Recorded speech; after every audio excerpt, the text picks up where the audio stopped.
நேத்து கோர்ட்ல எல்லாம் பார்த்தீங்கன்னா, பாக்கியலட்சுமி சீரியல்ல கோர்ட் சீன் முடிஞ்ச பிறகு பார்த்தீங்கன்னா, ஜெனிய வந்து வெளிய கார்ல உட்கார வச்சுட்டு, ஜோசப் வக்கீல் கூப்பிட்டாரு அப்படின்னு சொல்லிட்டு அவங்க அப்பா கோர்ட்டுக்குள்ள திரும்பவும் போகும்போது பார்த்தீங்கன்னா, எழில் வந்து என்ன செய்றாப்புல, செலியன கூட்டிட்டு போய், "போ இதான் ஜெனிட்ட பேசக்கூடிய சரியான தருணம். ஓடி போயிடு. போய் அவ கூட பேசு. அப்பதான் வந்து உன் தரப்பு நியாயத்த சொல்ல முடியும் போ" அப்படின்னு சொல்றாப்புல. செலியன் வந்து மறுக்க உடனே எழில் புடிச்சு கம்பல்சரியா உள்ள தள்ளி விட்டுறாப்புல. கார்ல ஏத்தி விட்டோன்னே, இது வந்து ஜெனிக்கு சுத்தமாவே பிடிக்கல. "என்ன பண்ற? ஏது பண்ற?" அப்படின்னு கேட்டுட்டு சண்டை போடுறாங்க. இருந்தாலும் வந்து செலியன் வந்து காரை எடுத்துட்டு போயிறாப்புல. "எப்படியாவது புரிய வச்சுர்றா" அப்படின்னு சொல்லிட்டு. அப்புறமா எழில் என்ன செய்றாப்புல, அவங்க அம்மா பாக்கியாட்ட வந்து நிக்கும்போது, "எங்கடா செலியன காணோம்?" அப்படின்னு கேட்குறாங்க.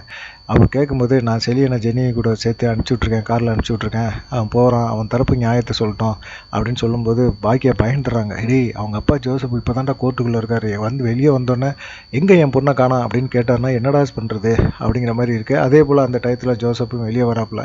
செலியனையும் காணோம், தான் பொண்ணையும் காணோம், காரையும் காணோம். பார்த்தோன்னே அதிர்ச்சி ஆயிறாப்புல. "எங்கடா என் பொண்ணு?" அப்படின்னு கேட்குறாப்புல. "பொண்ண கடத்திட்டீங்களா? நான் போலீஸ்ல இத கம்ப்ளைண்ட் குடுத்தேன்னா செலியன உள்ள தள்ள முடியும் தெரியுமா?" அப்படிங்கிற மாரி சொல்றாப்புல. அந்த சைடு பார்த்தீங்கன்னா, செலியன் வந்து ஜெனிட்ட பேச பயங்கரமான முயற்சிலாம் பண்றாப்புல. ஜெனி ஒத்து போற மாரியே தெரியல. "நீ கார நிறுத்து மொத. என்னைய இது பண்ணாத. கார நிறுத்து. நான் இறங்கிக்கிறேன்." அப்படிங்கிற மாரி பேசுறாப்புல. உடனே இது வந்து, "நான் செஞ்ச செயலுக்கு மன்னிச்சுக்கம்மா. இனிமே பண்ண மாட்டேன்." அப்படின்னு சொல்லி செலியன் கெஞ்சுறாப்புல. எதையுமே ஜெனி காது குடுத்து கேட்குற மாரியே தெரியல. "இனிமே அவ்வளோதான். முடிஞ்சது முடிஞ்சது தான்." அப்படின்னு சொல்லும்போது, சரின்னு சொல்லிட்டு வேற வழியே இல்ல. ஜெனிய வீட்ல கொண்டு போய் விடுறாப்புல. இந்த சைடு பார்த்தீங்கன்னா, பாக்கியாவுக்கு அமைச்சர்ட்டருந்து ஒரு ஃபோன் வருது. "இன்னும் 1 மணி நேரத்தில நான் உங்கள பார்க்கணும். நீங்க வந்துருங்க." அப்படின்னு சொல்லி சொல்றாப்புல. சரின்னு பாக்கியாவும், எழிலும் கிளம்பி கோர்ட்லேருந்து கிளம்பி போயிடுறாங்க. அப்புறமா செலியன் என்ன செய்றாப்புல, கார் எடுத்துட்டு நேரா வீட்டுக்கு போயிட்டு, வீட்ல போயி ஜெனிய இறக்கி விட முயற்சி பண்றாப்புல. "இங்க பாரு, நான் இப்ப என்ன பண்ணட்டும் சொல்லு? நான் என்ன பண்ணா நீ நம்புவ?" அப்படின்னு சொல்லும்போது, ஆட்டோல வந்து அந்த சமயத்துல ஜோசப் இறங்குறாப்புல. இறங்கிட்டு, "செத்து போடா" அப்படிங்கிறாப்புல. "இன்னொரு முறை ஜெனி பக்கம் நீ வரக்கூடாது.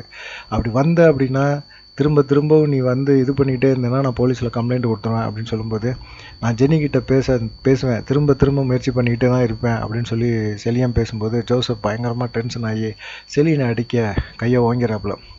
உடனே என்ன செய்றாங்க, ஜெனி வந்து 2 பேத்துக்கு நடுவுல பூந்துட்டு அவங்க அப்பா ஜோசப்ப வந்து கூட்டிட்டு வீட்டு பக்கம் போயிறாங்க. இன்னொரு பக்கம் பார்த்தீங்கன்னா, அமைச்சர பார்க்கறதுக்கு பாக்கியா எல்லாமே போயிறாங்க. அமைச்சர் வந்து, "நீங்க 3 நாள் உங்க டீம கூட்டிட்டு திருச்செந்தூருக்கு போயிடுங்க. அங்க பக்காவா எங்க கட்சியோட மீட்டிங் நடக்குது. அங்க நீங்க தான் சாப்பாடு. அப்படி கேட்டரிங் பண்ணியே ஆகணும்" அப்படின்னு சொல்றாங்க. "ஐய்யய்யோ! எவ்வளோ பேருக்கு சார்? அவ்வளோ கும்பல என்னால கூட்ட முடியாது சார்" அப்படின்னு சொல்லி பாக்கியா பயப்படுறாங்க. "இங்க பாரும்மா, நீங்க கேட்டரிங் மட்டும் பண்ணுங்க. உங்களுக்கு தேவையான ஆட்கள நாங்க குடுக்குறோம். சமைக்கிறத மட்டும் நீங்க பாருங்க" அப்படின்னு சொல்றாங்க. பாக்கியாவுக்கு ஒரு சைடு சந்தோஷமா இருக்கு. ஒரு சைடு செலியன்னு நெனச்சு ரொம்ப வருத்தப்படுறாங்க. இன்னைக்கு எபிசோடு இதுதான். நன்றி, வணக்கம். தொடர்ந்து ஆதரவு குடுங்க.